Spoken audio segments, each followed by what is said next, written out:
Hello everyone and welcome back. In this episode I'm continuing my story on how I built a garage workshop under 10K. You can check my previous videos by clicking on the links at the description box below. This winter was not the coldest one, but there was not much I could do outside, so I decided to insulate the roof. We had a few packs of old rock wool left from insulating my house, so I used it first. To keep the sheets in place, I was stapling the string in zigzag pattern. It was a time-consuming and tedious work, but it had to be done anyway. There is another way to do this, and that is to put the rock wool from above before putting the roof on. But we wanted to protect the building from the elements as soon as possible, so the roof was put on first. Here you can see one side of the roof insulated. And here's the job done on both sides. It is very important to wear a face mask for this task. You can see the amount of dust in the air. You don't want to breathe that in. It would be good to wear eye protection as well, but all the goggles I had were instantly fogging and it was impossible to see anything. When the roof was insulated, I sealed all the wind membrane seams with this Swiss-made tape.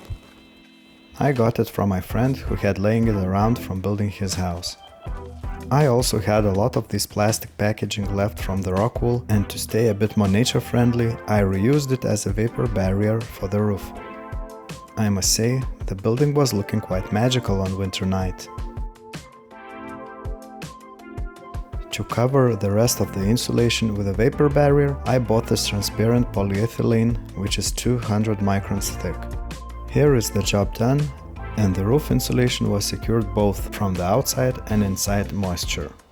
Next, I decided to paint the beams white.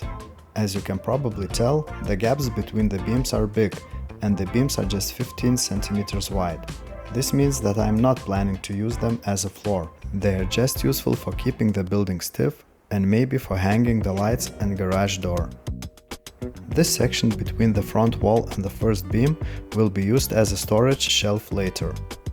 The beam is hanging on these two vertical studs fastened to the collar tie of the rafters.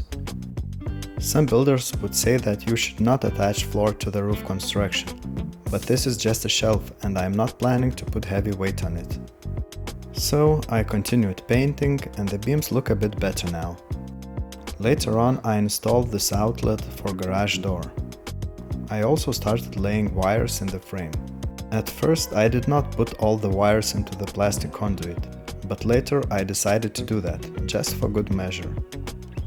It was middle of the spring and I decided to build a rain collecting system for watering my garden, just to rest a bit from insulating the roof as the weather was nice outside.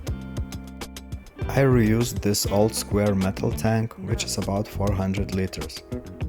First I grinded off all the rust and most of the paint. Then I gave it a coat of metal primer and then painted it gray. It's the same color code as my house and garage. I welded the stand for the tank out of some old rusty iron angles and square tubes. Not the prettiest welds, but they will be plenty strong enough. Of course, I painted the stand the same color as the tank. Regarding these ugly welds, they were here from the start and I did not want to spend extra day or two grinding them away and rewelding, so they will remain.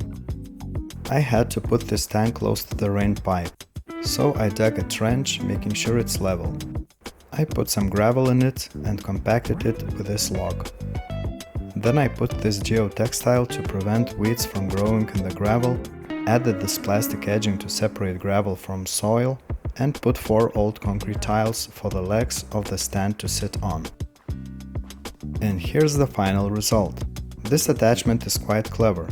You can shut this valve off for the winter, and there's a filter inside it to prevent leaves, pine needles and other debris from getting into the tank and clogging it. This glass fiber mesh was painted gray and put on top to prevent insects or other kinds of animals getting into the tank. The faucet has 2 outlets, one for filling a watering can and one for connecting the hose. I also attached the tank to its stand with some small bolts and nuts, but with more than 400 kilograms of weight, this big boy is not going anywhere. It is a bit of a spin-off of the garage build itself, but I wanted to include this part of the build as well, because the tank is literally connected to the garage. Please consider subscribing, and thanks for watching.